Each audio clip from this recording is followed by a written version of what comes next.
Bendito Padre, amado Jesús y precioso Espíritu Santo, gracias porque hemos venido hoy a honrarte, Señor, a ti sobre todas las cosas, porque tú eres lo único importante en este lugar, lo más importante, Señor.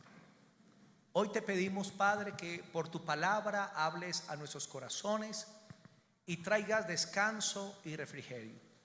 Tal vez muchos de tus hijos en este momento se encuentran cargados, se encuentran, Señor, tal vez en depresión, en angustia.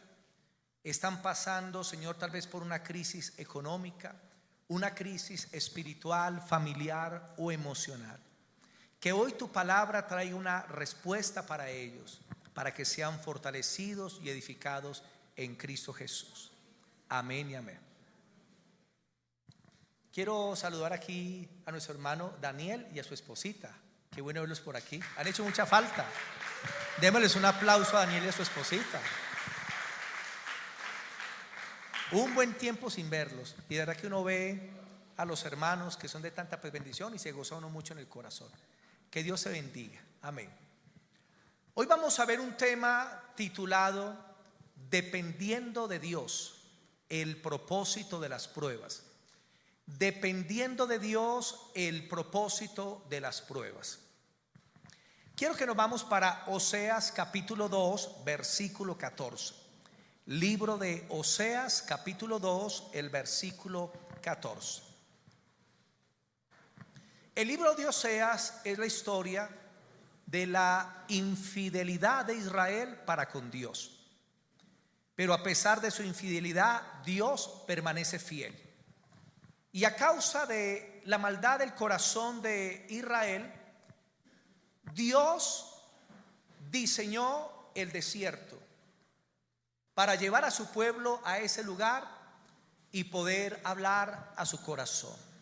Oseas 2:14 dice: pero he aquí, yo la atraeré y la llevaré al desierto. Digan conmigo: y la llevaré al desierto y le hablaré a su corazón.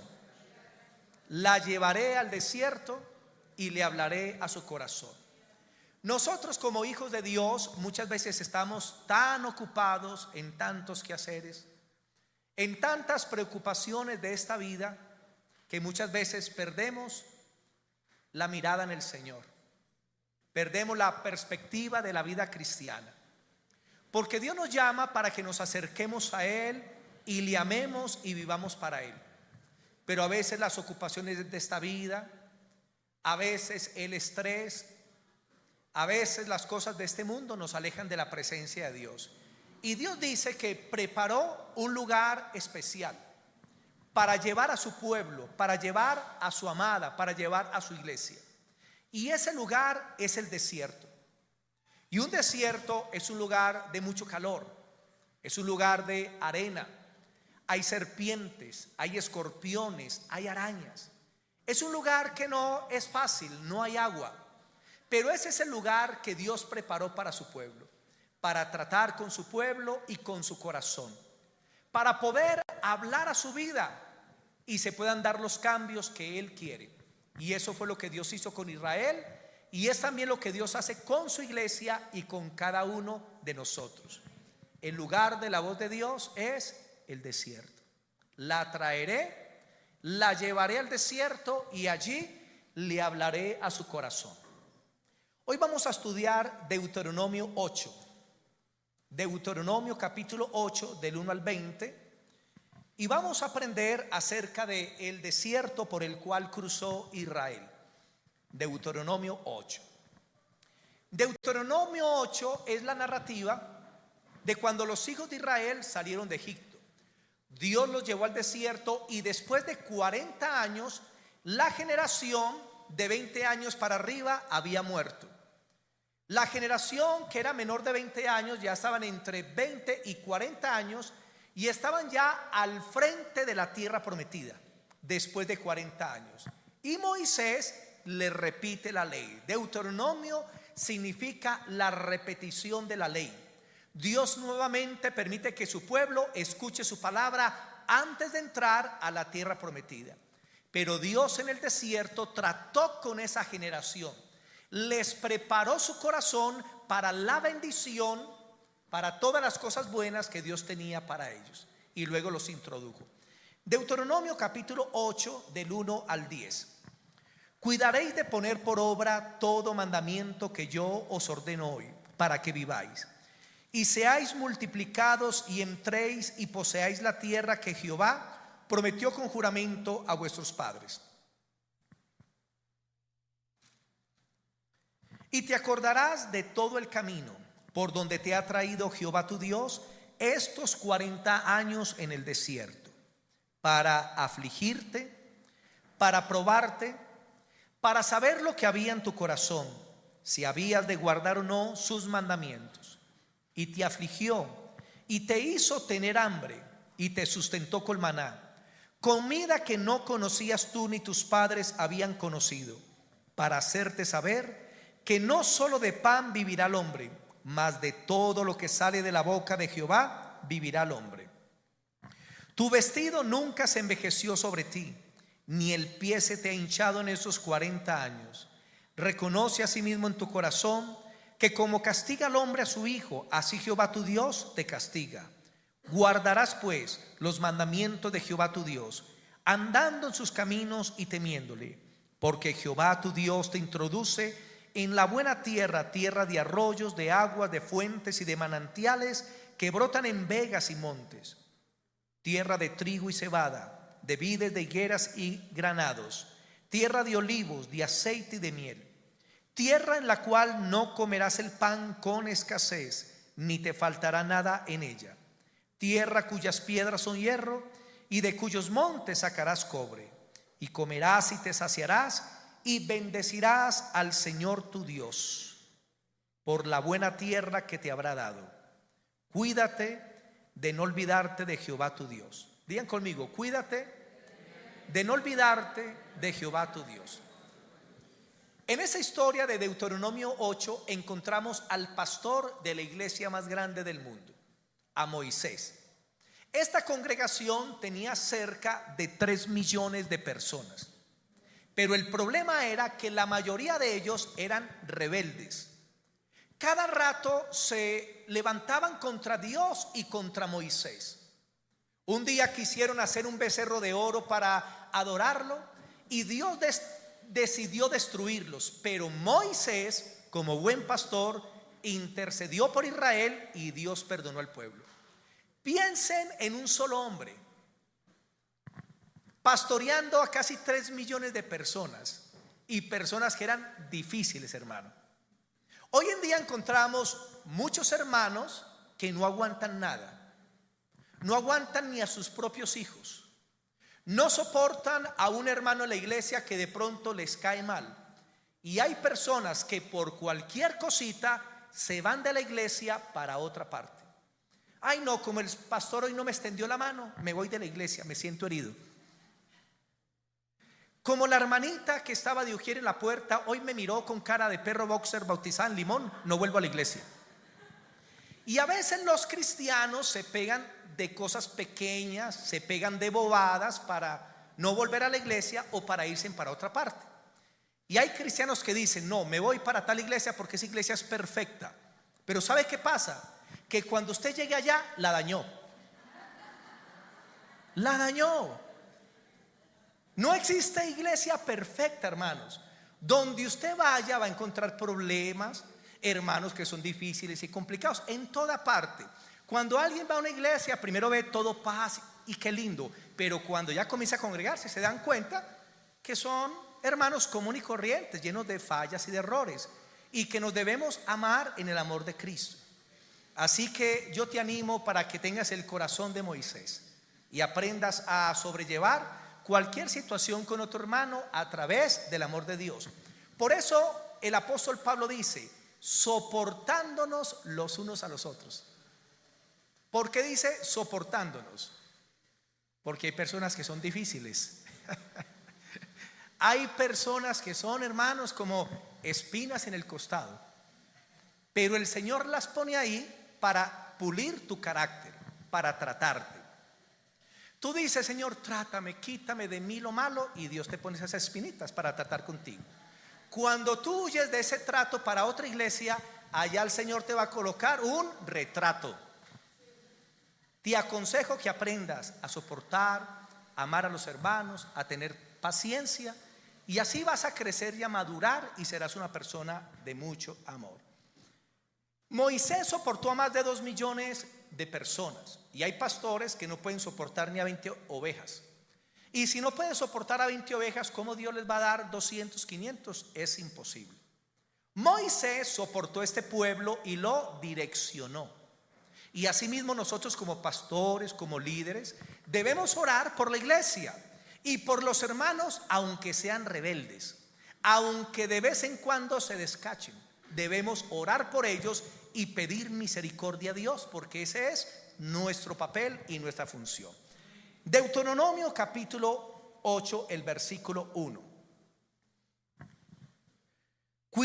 Cuidaréis de poner por obra todo mandamiento que yo os ordeno hoy, para que viváis y seáis multiplicados y entréis y poseáis la tierra que Jehová prometió con juramento a vuestros padres. Moisés vivió en el tiempo que había que cumplir en la ley. Si usted obedece, bendición; si usted desobedece, le viene maldición. Moisés vivió en ese tiempo. Hoy muchos cristianos no cumplen con sus deberes delante de Dios. Y cuando nosotros comenzamos a cumplir, a obedecer a Dios, recibimos 3 beneficios de parte de Dios. En el versículo 1, ahí lo dice: primero, para que viváis. Quiere decir que cuando usted obedece, usted recibe vida de parte de Dios. A veces parece que hay muerte en el hogar, a veces parece que en la iglesia como que no hay vida, en el negocio como que no hay vida, porque no somos responsables con Dios y con nuestros deberes con el prójimo. Pero cuando comencemos a obedecer a Dios, entonces Dios comenzará a darnos vida en todo lo que hacemos y en toda circunstancia. Qué bueno cuando usted siente la vida de Dios en su trabajo, cuando usted siente la vida de Dios en su familia, cuando usted siente la vida de Dios en su ministerio, y eso viene como una consecuencia de la obediencia. Obedecer es una bendición. En Juan 6:63 Jesús dijo: porque mis palabras son espíritu y son vida. La palabra de Dios produce vida. Cuando usted escucha la palabra de Dios y la cree y la pone en práctica, esa palabra produce vida en ti y produce vida en todo lo que haces. No habrá esterilidad, sino que estará la vida de Dios ahí. La pregunta: ¿qué área de tu vida sientes que está como muerta, que necesitas que resucite? Tal vez es tu vida espiritual la que se ha ido secando. Ya no tienes hambre por la palabra de Dios ni por la oración. Y tal vez Dios te está diciendo: vuelve a la oración, al ayuno, a la comunión conmigo. Y si tú obedeces a Dios, la vida de Dios comenzará a fluir. Lo segundo que se dice en el versículo 1 es: primero, nos dará vida; segundo, para que seáis multiplicados, multiplicación. Ese es el segundo beneficio de obedecer a Dios, que habrá una multiplicación. ¿Se ha multiplicado las bendiciones en tu vida? ¿Se ha multiplicado las bendiciones en tu ministerio? ¿Se ha multiplicado tu paz? ¿Se ha multiplicado los planes de Dios para ti? Porque cuando comenzamos a obedecer a Dios, entonces vendrá multiplicación. Y lo tercero que se menciona, dice: para que entréis y poseáis la tierra. En otras palabras, hay conquista. Cuando usted obedece a Dios, recibe vida, comienza a multiplicarse lo que tiene, y tercero, comienzas a tener conquista. Dios tiene un propósito contigo, tiene un sueño especial contigo para que tú lo cumplas, para que tú lo desarrolles, que es tu destino. Cuando se habla de conquista, trata también de vencer a nuestros enemigos, que tú puedas vencer la carne, al mundo, a los demonios, que tú puedas conquistar esos hijos que se han apartado de Dios, que puedas conquistar ese esposo que está alejado de Dios. Y todo eso viene a través de la obediencia. Dile al que está a tu lado: obedece al Señor, porque te conviene. Dígale: porque te conviene. Deuteronomio 8:2. Y te acordarás. Esto tiene que ver con los recuerdos. La Biblia dice: no os acordéis de las cosas pasadas. Pero también la Biblia dice que debemos recordar lo que fue nuestro pasado en comparación de lo que somos hoy en día. Y te acordarás de todo el camino por donde te ha traído Jehová tu Dios estos 40 años en el desierto, para afligirte, para probarte, para saber lo que había en tu corazón, si habías de guardar o no sus mandamientos. De este versículo en adelante es un recordatorio, es un incentivo para seguir adelante, donde debemos recordar lo que Dios ha hecho por nosotros, lo que Dios ha hecho por nuestra vida. Si Dios te dio vida, si Dios te ha multiplicado, si Dios te ha dado conquista, es para que estés más cerca del Señor. En una ocasión venía una persona a una iglesia y se sentaba en la primera banca, y el hombre era muy bien vestido, muy elegante, llegaba en tremendo carro, pero entraba a la iglesia con un maletín maloliente, andrajoso, muy feo, y se sentaba en la primera fila y colocaba el maletín ahí. Y el pastor, después de 2 meses, estaba preocupado: pero este hombre, ¿qué trae en ese maletín tan horrible? Un hombre tan bien presentado, tan elegante, ¿qué hace con ese bolso? Y un día el pastor lo llamó a la oficina y este hombre pasó.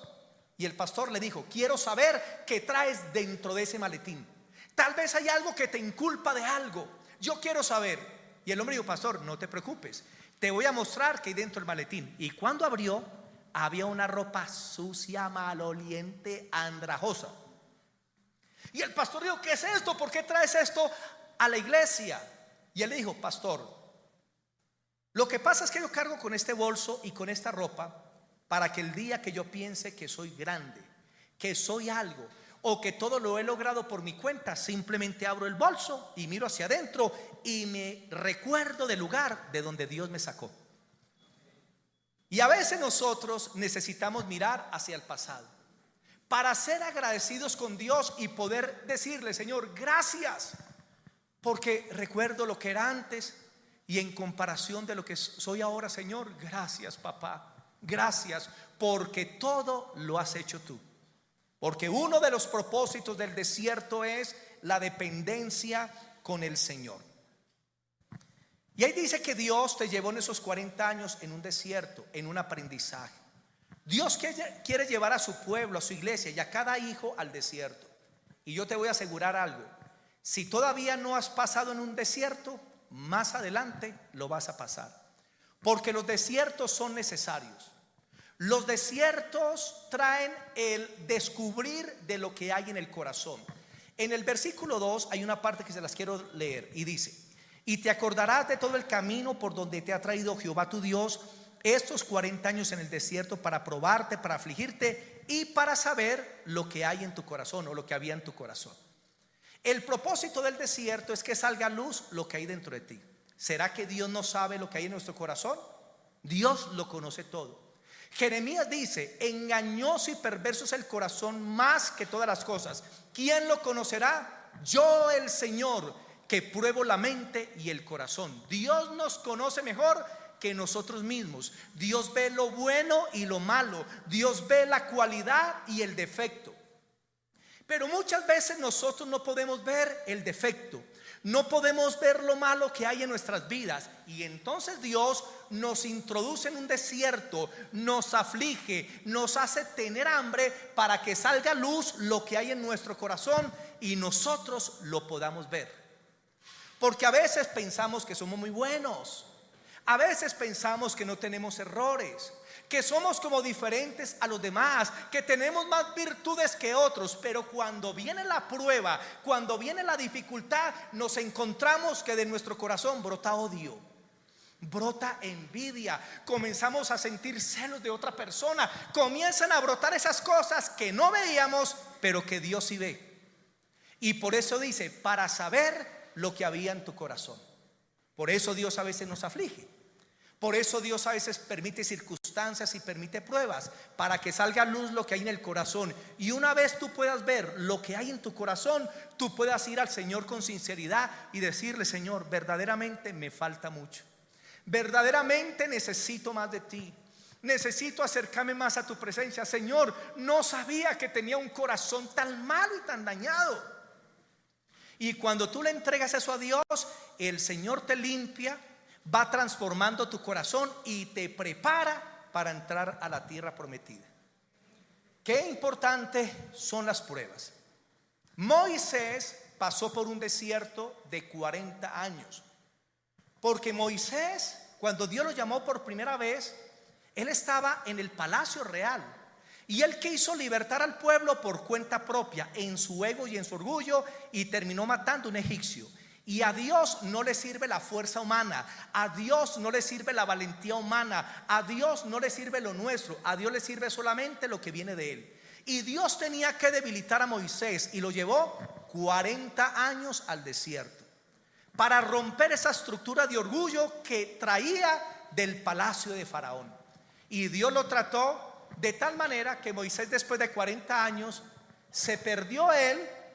Ya no había nada de Moisés, nada de orgullo. Y cuando Dios lo llama, dijo: no, Señor, no soy capaz, no puedo ir a Faraón. Y puso 4 excusas. Además soy gago, Señor. Y cuando él estaba tan debilitado, Dios dijo: así es que me sirves, porque yo con la nada hago mucho. Mire, Dios puede hacer más con una persona que dice: Señor, no soy nada, no sé qué será pues de mi vida, pero aquí me entrego en tus manos. Que el que dice: Señor, yo quiero que hagas conmigo esto y lo otro y que me uses en esto. Dios puede usar más al que es humilde, le dice: Señor, haz tu voluntad en mí. Al que pone delante de Dios un currículo de lo que quiere que Dios haga con él. Dios trató a David antes de ser rey. Lo trató 13 años. Y lo pasó por un desierto y por cuevas y por ríos y por montañas. Y el rey Saúl lo persiguió porque lo quería matar por celos. Le cogió envidia y lo persiguió durante 13 años. Pero fueron 13 años de desierto, de trato, que formaron el carácter de David. Y después de esos 13 años estaba preparado y salió al palacio de Israel como rey. ¿Usted quiere las cosas grandes de Dios? Déjese tratar por Dios. No evite los desiertos, no se queje. José, antes de ser el segundo después de Faraón, primero Dios lo tenía que procesar y pasarlo por el desierto. Y Dios permitió que sus hermanos le tomaran envidia, lo querían matar, lo metieron en una fosa, lo sacaron, lo vendieron como esclavo. Llega a Egipto, a la casa de Potifar. Pero hay una frase que se menciona continuamente: pero Dios estaba con José. Si de algo debes estar seguro, es que Dios nunca te soltará en los desiertos. Él ha dicho: no te dejaré, no te desampararé. El Señor está contigo aunque no lo sientas. José, en medio de su soledad, en medio del rechazo de sus hermanos y siendo un esclavo, pero él sabía que Dios estaba con él. Luego la esposa de Potifar lo codició, él no se quiso acostar con ella y entonces hizo una acusación falsa y terminó en la cárcel. Mire, José físicamente, o según el ojo, iba así, hacia abajo, pero delante de Dios espiritualmente iba para arriba. Y fue de la cárcel que Dios lo sacó a ser el segundo hombre más poderoso de toda la tierra. Pero Dios tuvo primero que procesarlo. ¿Por qué lo procesó? Porque José era el niño mimado de papi y de mami. Era el que le colocaba los chismes al papá de lo que estaban haciendo sus hermanos. Papá, Jacob hizo eso. Papá, Simeón tal cosa. Papá era el chismoso. Y el papá le puso hasta una túnica de diversos colores para distinguirlo de los demás. Y a Dios no le servía. Por eso Dios primero tuvo que quitarle esa túnica de inactividad a José y enseñarle lo que es el servicio, para luego llegar a esa bendición tan grande. El apóstol Pablo era tan orgulloso. Cuando él se entrega al Señor, él tiene una parte en donde él dice: de los demás apóstoles nada he aprendido. Tremendo, eso es mucho orgullo. Pero Dios lo pasó por un desierto que fueron 14 años. Y a los 14 años Pablo dijo: yo soy el más pequeño de los apóstoles y soy indigno de ser llamado apóstol. Qué cambio tan grande. ¿Qué produjo el cambio en el apóstol Pablo? El desierto, el trato del Señor. Lo hizo humilde, lo preparó y la unción reposó sobre él, y Pablo llevó el evangelio al mundo entero. ¿Tú quieres las grandes cosas de Dios? Déjate tratar por Dios. Entiende que las pruebas que estás pasando ahorita es porque Dios quiere mostrarte las cosas de tu corazón para que trates con ellas, porque si no tratas con esas cosas, cuando llegues la bendición, terminas alejado de Dios. Terminas levantando otros dioses diferentes al Dios del cielo, porque vas a estar aparte de Dios y no vas a aprender a depender de Él. Y a Dios le interesa más tu alma que tu bendición. Si Dios sabe que te va a dar bendición y te vas a perder, Dios prefiere nunca darte esa bendición, con tal de mantener tu alma salva. Pero como Dios es un Dios tan bueno que quiere bendecir, entonces el Señor te pasa por el desierto para tratar con tu corazón, para luego darte las cosas grandes. Amén. Les voy a contar un testimonio personal. Cuando yo llegué a los pies del Señor, yo me encontraba en un grupo llamado los gnósticos. Y en el gnosticismo nos enseñaban que nosotros éramos dioses. Entonces yo me creía Dios. Yo me creía la mamá de Tarzán. Yo subía al morro de San Cancio a ver cómo se veía Manizales sin mí. Pero no vivía en Manizales, sino pues en Aguadas. Entonces yo pensaba que haciendo meditaciones trascendentales y haciendo con los dedos así y que yo iba a ser un dios. Muy engañado. Entonces llegué con un orgullo muy elevado. Entonces me convertí al Señor de corazón, pero mi ego estaba muy alto. Resulta que en los primeros meses Dios comenzó a usarme para ganar almas. Y comencé a orar por enfermos y se comenzaron pues a sanar. Y eso sí que me infló más y me hinché. Parecía esos sapos que toman aire y se inflan. ¿Sí los han visto? Así parecía yo. Y entonces era tanto el orgullo que venía un enfermo del pastor para que orara por él.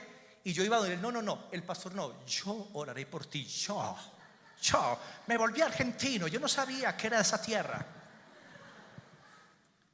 Y entonces comencé con el yo me mí. Mucho orgullo. Tan orgulloso era que resulta que un día leí una revista de un evangelista que hizo un ayuno de 40 días. Y yo dije, yo haré también uno de 40 días. Y cito al pastor con seriedad: pastor, necesito hablar pues con usted. Listo, y cuadramos cita. Hola Fercho, bueno, ¿qué quieres? Y le dije, pastor, quiero hacer un ayuno de 40 días. Así le dije. Y él me miró como que este se está como enloqueciendo, ¿qué? ¿Salió de la clínica de reposo, qué? Me miró raro. Me dijo, Fercho, de verdad, yo soy pastor, 40 días voy a hacer de ayuno. Y le digo, Fercho, ¿y por qué no hace uno primero de 3 días? Y yo, no, pastor, de una vez el de 40 días. Y el pastor pues me siguió la corriente, me prestó la iglesia y listo. Entonces fui y le conté a todo el mundo que iba a hacer un ayuno de 40 días. Le conté a mi mamá, le conté a mi familia, le conté a los hermanos, que todo el mundo supiera. Toqué trompeta por todo lado, porque yo pensé que era el gran evangelista interveredal de Aguadas Caldas. Y entonces compré champú, parte de la ropa, me llevé cobijas para la iglesia y armé el cambuche allá. Y me fui sabiendo que todo el mundo sabía que iba a ayunar 40 días. Comienza el primer día, casi no me levanto, pero me levanté. Oré por la mañana, leí palabra un rato y a las 11 de la mañana ya no sabía qué hacer. Entonces volví, oré, leí la palabra y al mediodía comenzó a sanar algo por el estómago tan raro. Yo creo que eran como las tripas chupando espinazo, algo así estaba pasando. Y me sonaba el tripitorio. Y por la tarde, a las 4 de la tarde, estaba yo como pálido, me miraba pues en el espejo ya ojeroso, cansado y sin ilusiones. Ese primer día casi no lo paso. Me acuesto esa noche. Al otro día sí, casi que no me levanto. Me levanté como que así cansado. Parecía un viejito. Me bañé, comienzo a orar, a leer la palabra, y ese día era a las 9 de la mañana que no sabía qué hacer. Y al medio dije, ay, esos sancochos que hace mi mamá. Y yo dije, no, voy a romper pues el ayuno hoy y mañana arranco el de 40 días. Entonces, ese segundo día, como a las 3 de la tarde, se me iban las rodillas así. Y bajaba las escalas de la iglesia y me iba así. Y me alejé con 2 días. Entonces, por la tarde rompí y me le aparecía a mi mamá. Hola, mami.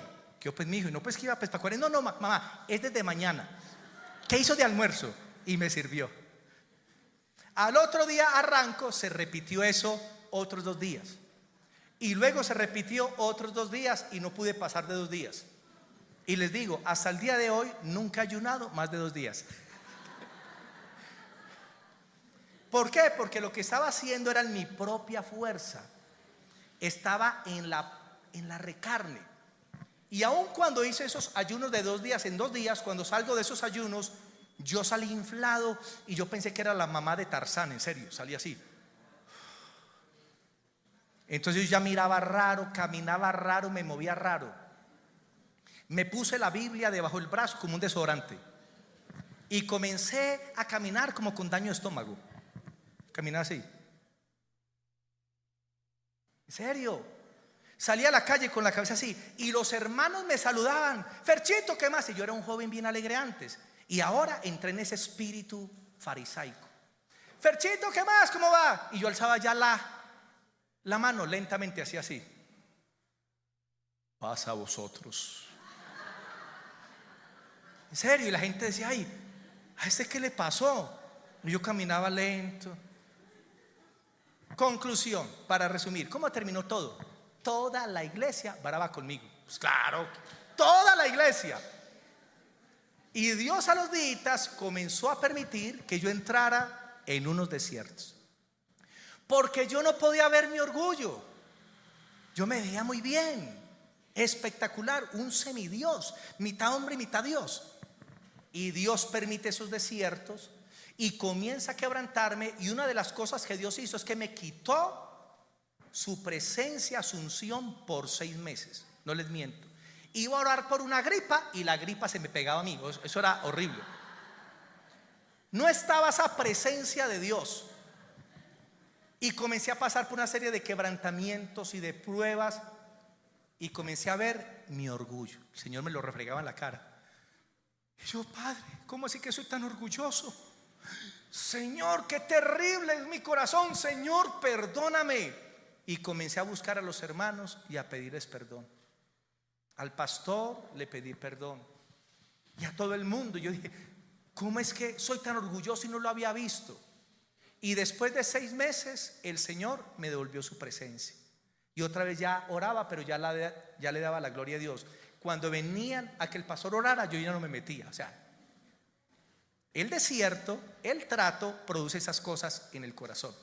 No sé cuántos de los que están aquí dicen, agradezco a Dios por esa prueba, porque esa prueba me hizo acercarme a Él, porque esa prueba me cambió en esta parte, esa prueba me llevó a perdonar.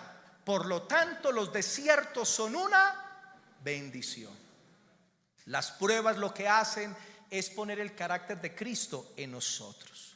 Versículo 3, Deuteronomio 8:3.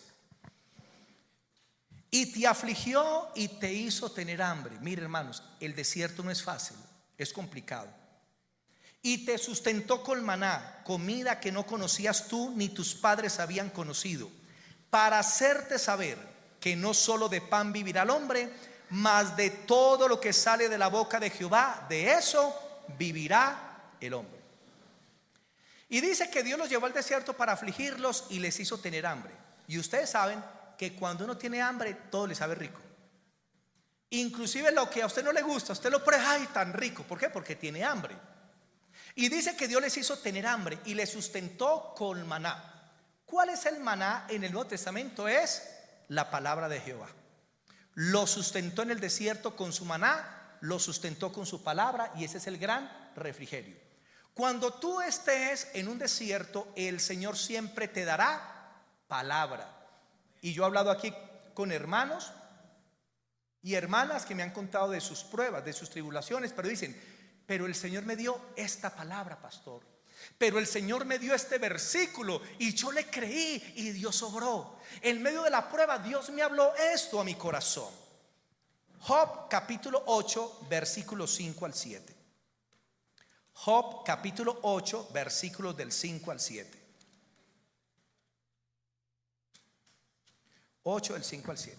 Cuando yo vine a Manizales y comencé la obra hace más de 20 años, en ese tiempo, hermano, no había sillas, no había gente, no había nada. Pero Dios me había dado una visión de lo que Él quería hacer. Y Dios en ese tiempo de tanta necesidad y dificultad me dio esta palabra a mí. Este fue mi maná en ese tiempo. 8:5. Si tú de mañana buscares a Dios y rogares al Todopoderoso, si fueres limpio y recto, ciertamente luego se despertará por ti y hará próspera la morada de tu justicia. Y aunque tu principio haya sido pequeño, tu postrer estado será muy grande. Y ese fue el maná que me sostuvo esos primeros años, hasta que fue llegando gente, fue llegando la economía, fueron llegando, o sea, todas las cosas que se necesitó para el ministerio que desarrollamos en ese tiempo. Siempre que tú tienes hambre, que estás pasando una prueba, una dificultad, una necesidad, el Señor siempre te dará una palabra para proveer. Si estás enfermo, el Señor te puede dar Isaías 53:4, que dice: ciertamente Él llevó nuestras enfermedades y sufrió nuestros dolores, por cuyas llagas hemos sido curados.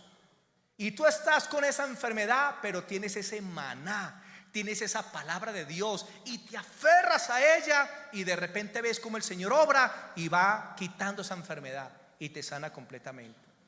Tal vez estás con muchas deudas y tienes que pagar algo pronto y no tienes provisión, y de repente viene un maná de Dios, una palabra que pone en tu espíritu. Filipenses 4:19.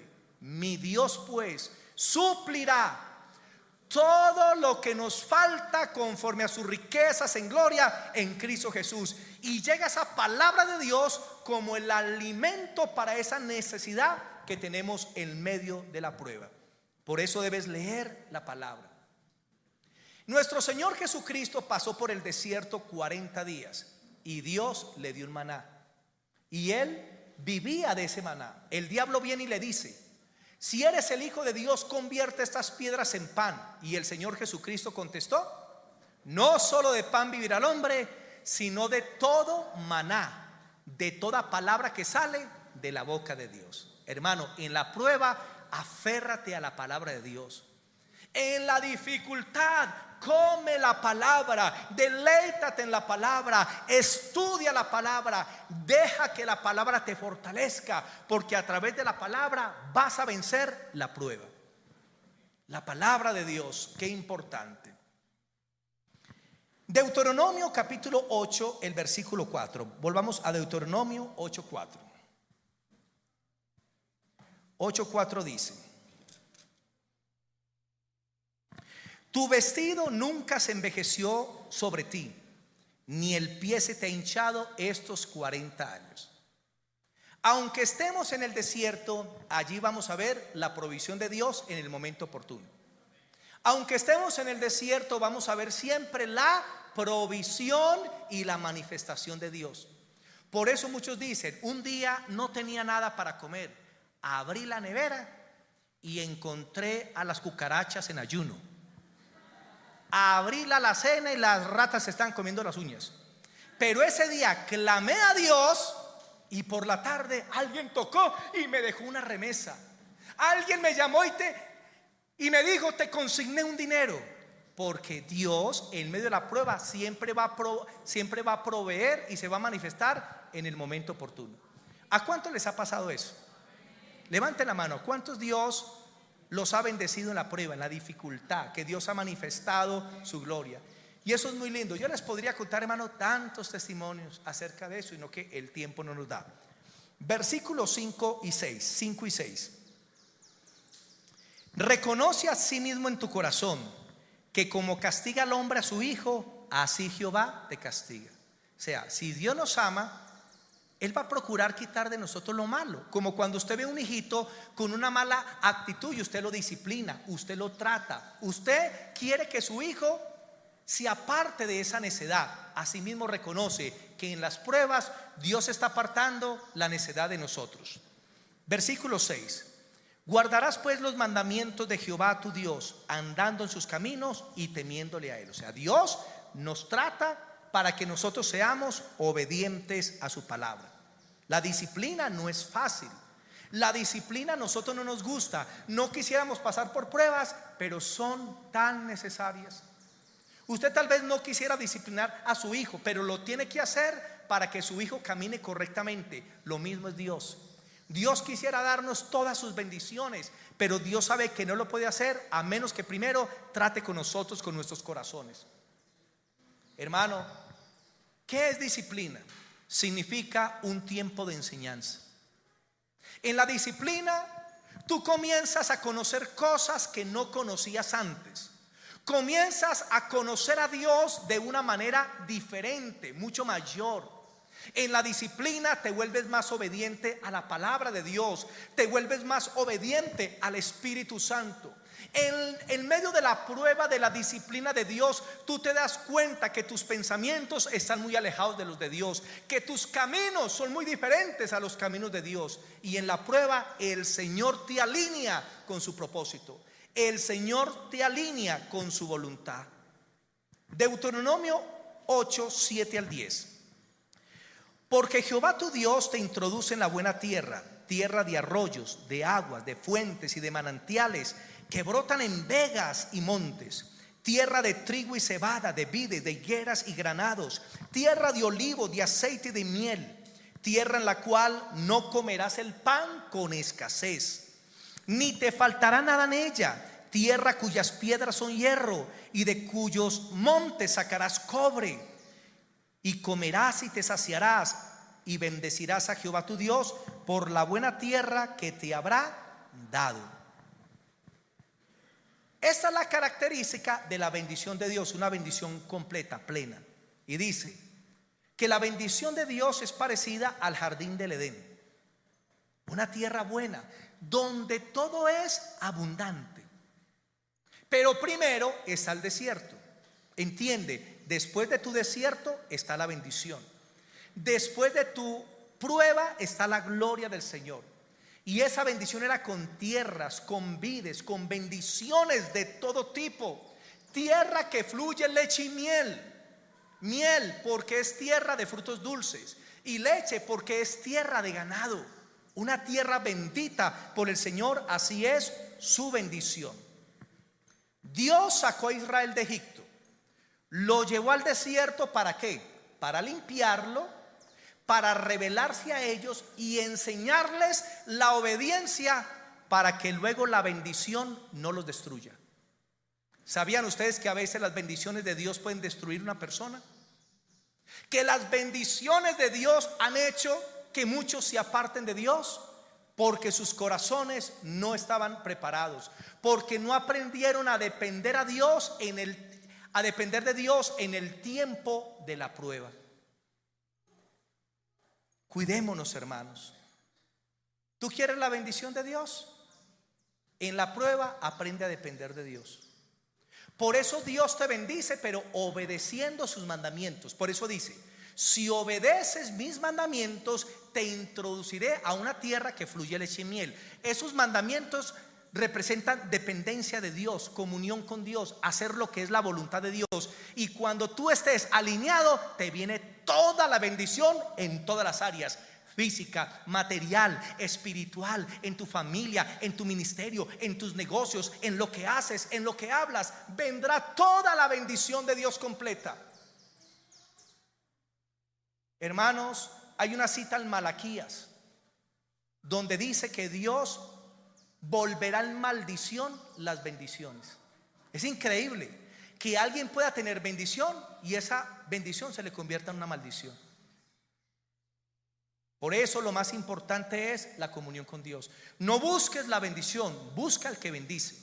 No busques la sanidad, busca al sanador. No busques la liberación, busca al que liberta, busca a Dios. Debes tener comunión con Dios. Lo más importante de la vida no es que tengas una casa con 20 habitaciones, ni un carro Mercedes último modelo, ni que tengas una finca con piscina. La bendición más grande es que tengas una bonita comunión con Dios. Eso vale más que cualquier otra cosa. Nada se compara a la bendición con Dios. Pero cuando muchos no entienden eso, les llega la bendición y cambian la bendición por el Señor. Tú tienes planes futuros, pero ¿cómo los vas a realizar? ¿Con Dios o sin Dios? ¿En la bendición de Él? Porque si no es en la bendición de Dios, eso que logres en el futuro se te convertirá en maldición. Hay que tener cuidado. Deuteronomio 8:10. Y comerás y te saciarás y bendecirás a Jehová tu Dios. Diga, comeré, me saciaré y bendeciré al Señor. Cuando Dios te da es para que tú lo bendigas a Él.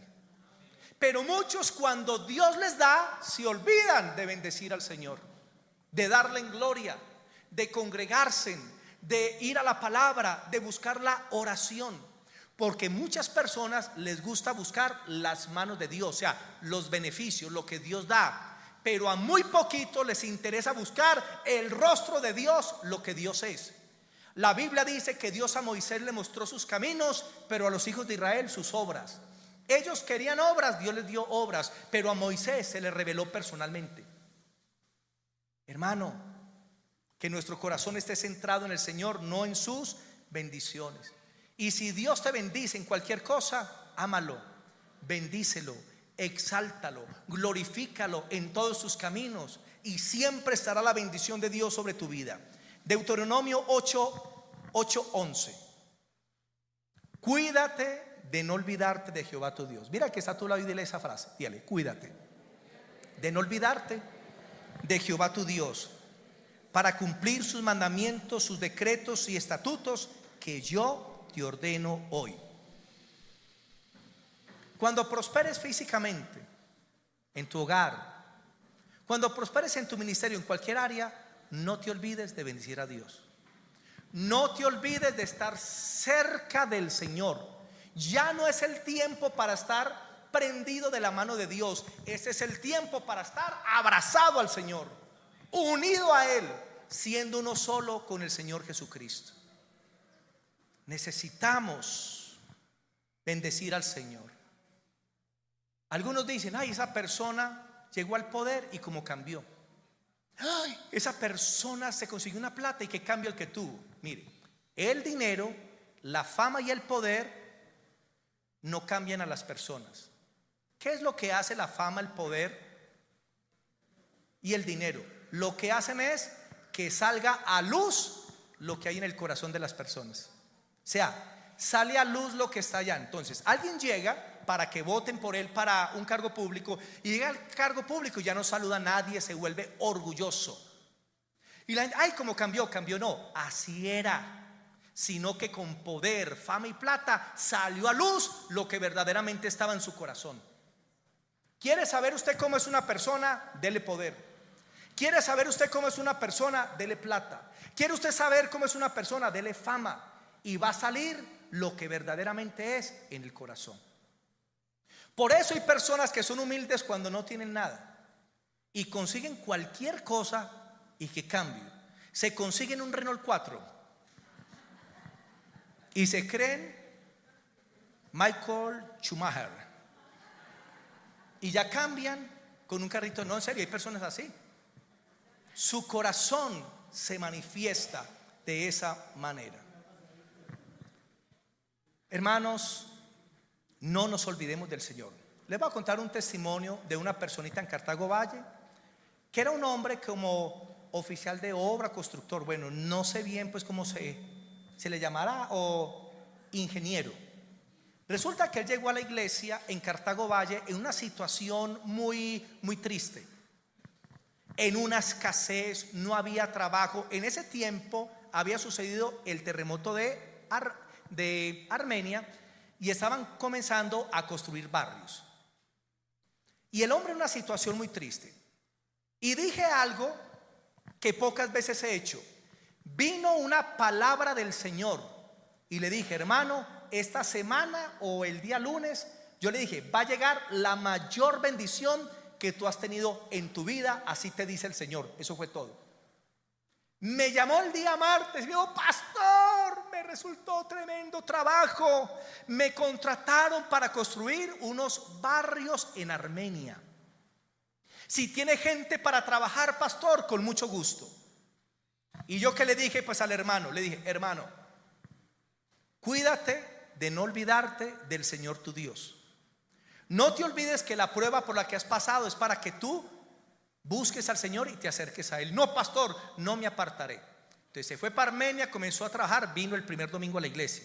Bajaba un día a la semana a Cartago Valle los domingos. Pasó un segundo día, un segundo domingo y bajó. Tercer domingo no apareció. Cuarto domingo tampoco, no volvió a la iglesia. Y como 3 meses después llegó el hijo de él a la iglesia y me dijo: pastor, que si ora por favor por mi papá, está en la clínica, le dio un preinfarto. Yo: ¿qué le pasó? Y me contó por la experiencia. Comenzó a construir, a recibir plata y se olvidó de Jehová su Dios y se hizo un ídolo. Comenzó a tomar licor, comenzó a visitar prostíbulos, una vida desordenada, a serle infiel a su mujer.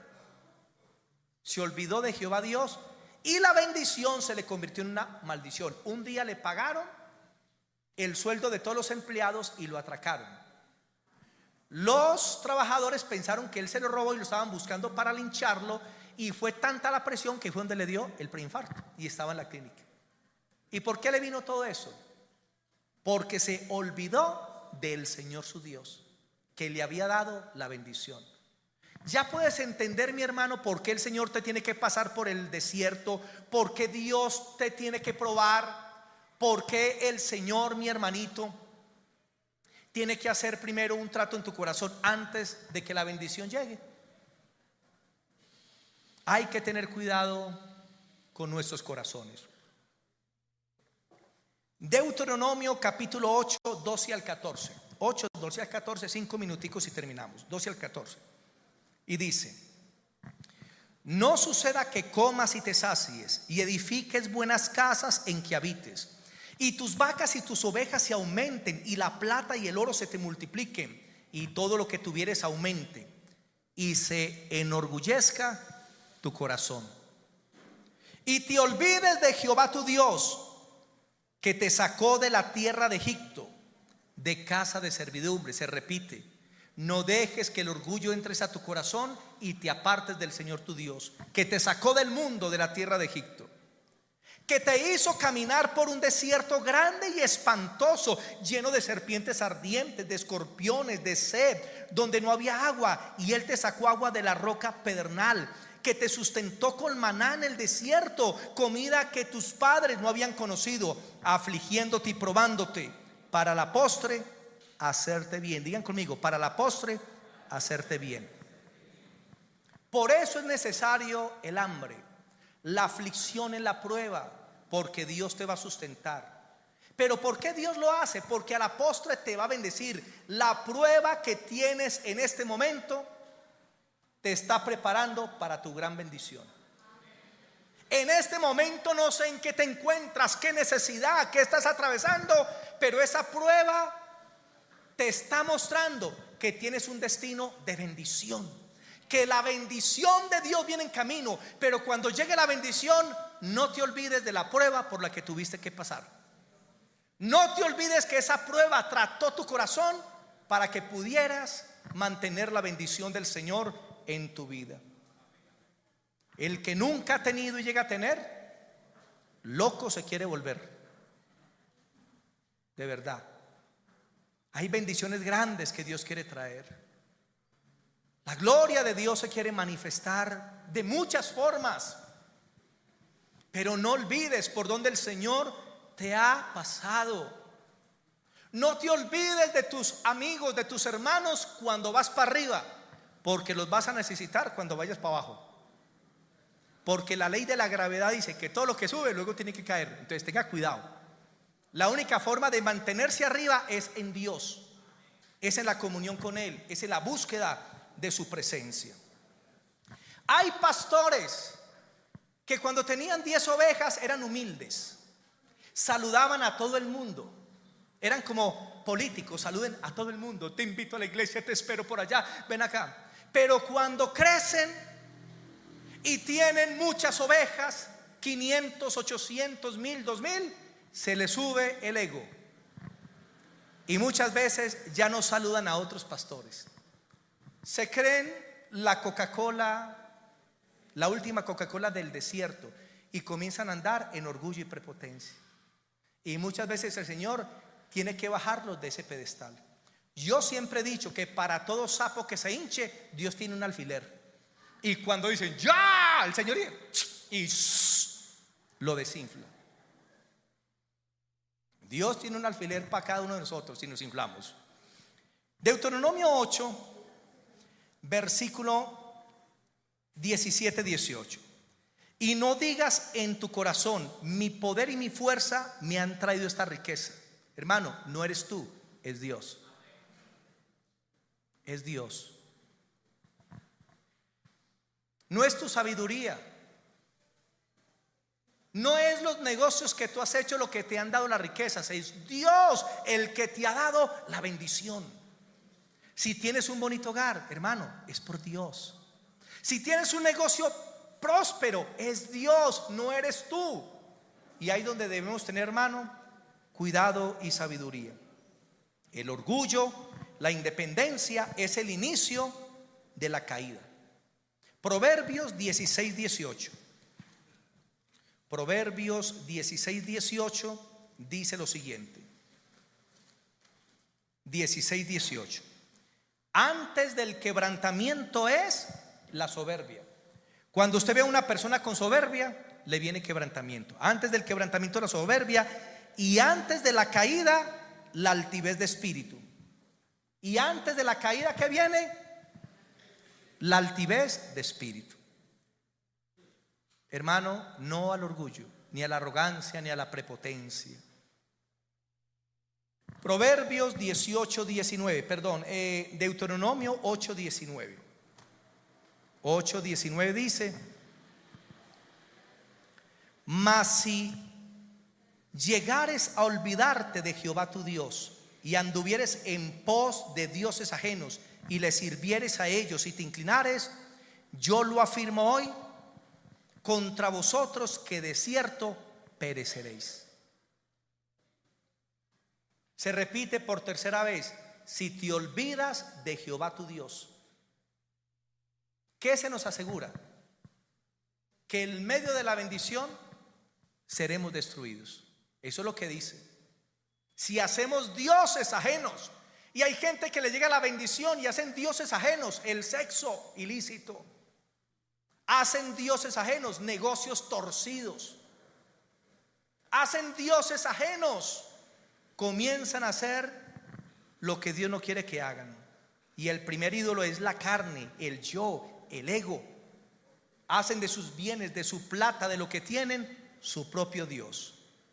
Quiero terminar con Hebreos 12, versículos 5 al 10. Hebreos 12, versículos del 5 al 10.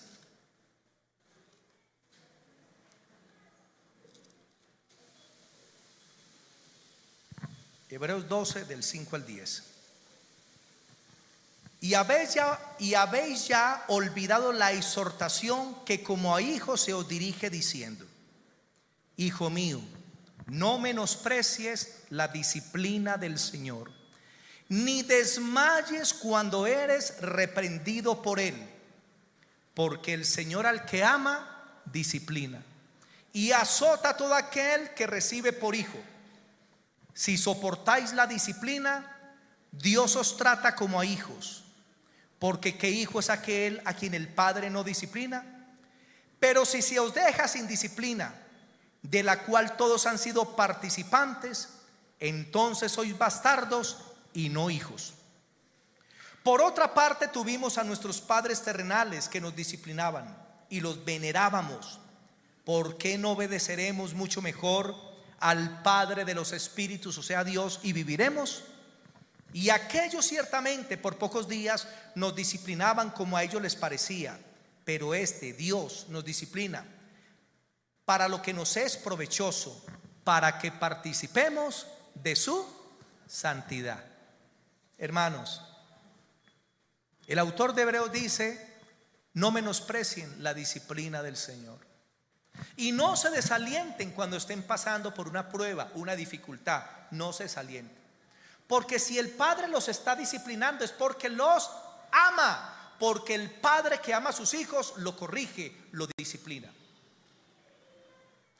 Si nuestros padres terrenales nos corrigieron, a veces de buena forma, otras de mala forma, pero ellos lo hacían tratando de traer lo mejor para nuestras vidas, aunque a veces causaron daños con sus disciplinas. Y la Biblia dice que Dios, que es bueno, en su disciplina siempre va a sacar provecho para nosotros. Después de esa prueba tú vas a ser mejor hombre de Dios. Después de esa prueba vas a ser una mejor mujer de Dios. Después de esa prueba vas a ser una persona con más amor.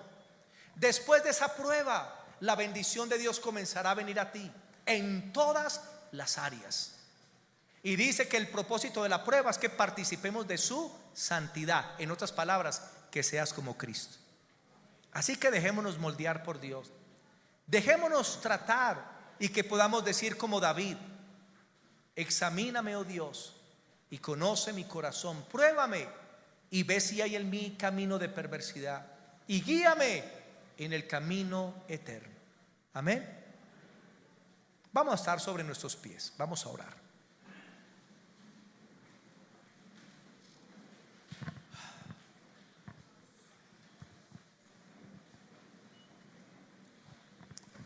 Cierra tus ojos por un minuto, por favor. Ven.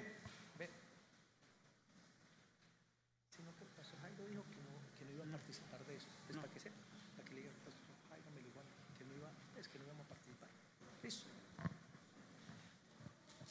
Bendito Dios y Padre, queremos darte gracias en este momento por tu bendición, por tu gloria y por tu presencia. Gracias, bendito Dios, porque tú estás en este lugar para fortalecernos, para animarnos, para levantarnos espiritualmente.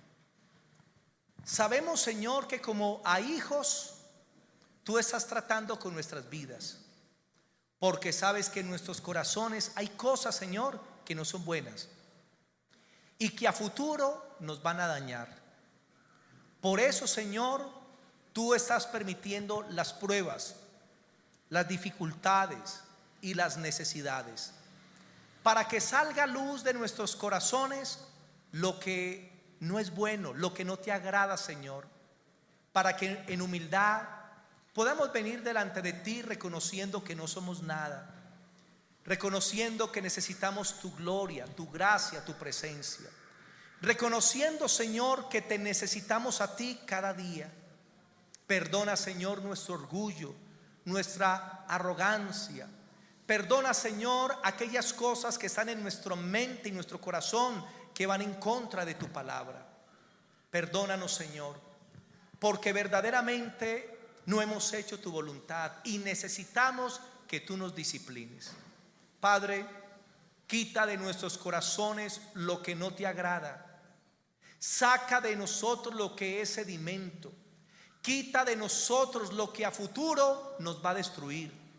Quita de nosotros lo que a futuro nos va a causar daño, Señor, porque estamos orando por la bendición, estamos orando por tus propósitos, estamos orando por tu gloria, por las bendiciones físicas, materiales, económicas y espirituales, y sabemos que vienen en abundancia, Señor, pero nuestros corazones primero tienen que ser trabajados, tienen que ser tratados.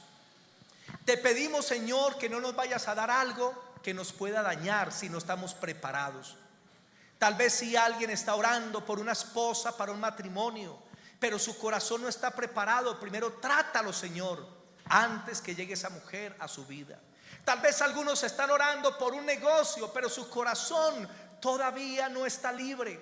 Su corazón todavía no está alineado con el Señor. Primero, Señor, trata con ese corazón antes que venga ese negocio, esa bendición. Padre, en cualquier área de bendición para tus hijos, prepárale sus corazones para que en la bendición no se olviden de ti, no se aparten de tu gloria y no vayan a ser otros dioses diferentes a ti, sino para que bendigan a Jehová Dios en medio de la bendición, para que exalten su nombre, lo alaben, lo bendigan, lo glorifiquen. Oh, gracias, Señor, por esa bendición maravillosa. Gracias por tu gloria, gracias por tu presencia, gracias por tu misericordia, bendito Dios. En este momento, mi hermano, si estás pasando una prueba, yo quiero que hables ahí con el Señor y exprésale lo que hay en tu corazón y dile: Señor, ok, yo estoy pasando por esta circunstancia y sé que es dura y difícil, pero Padre, yo sé que necesito esto para mi vida. Señor, te pido que trates con mi corazón. Señor, acepto tu disciplina, acepto con amor y con cariño, aunque en este momento la disciplina me parece dura, no es fácil, es fuerte, Señor, pero yo sé que estás trabajando en mí y lo haces por mi bien. Señor, ayúdame, dame tu fortaleza, no me sueltes de tu mano poderosa, no me sueltes de ti, Señor. En el nombre de Jesús te lo pido, que pueda pasar esta prueba, así como Jesús pasó el desierto y salió en el poder del Espíritu Santo, que asimismo yo pueda salir con un nuevo carácter, con una nueva forma de pensar, con una dependencia de tu presencia.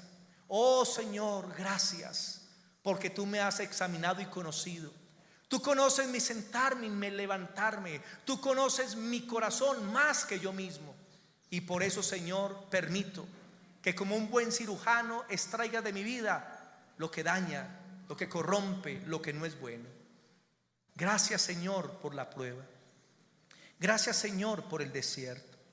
Gracias por lo que he vivido y por lo que he pasado. Gracias, Señor, porque todo ha sido para la postre, para bendición. Te alabo y te bendigo, Señor. Y bendigo a cada uno de tus hijos en este lugar, pidiendo la gloria, la misericordia y la presencia de Dios. En el nombre poderoso de Jesús les bendigo. Y bendigo a todos los hermanos que están conectados a través de las redes, para que la bendición de Dios repose en abundancia. Te agradecemos, Señor, en el nombre de Jesús. Amén y amén. Démosle ese aplauso a Jesús. Amén. Amén y amén.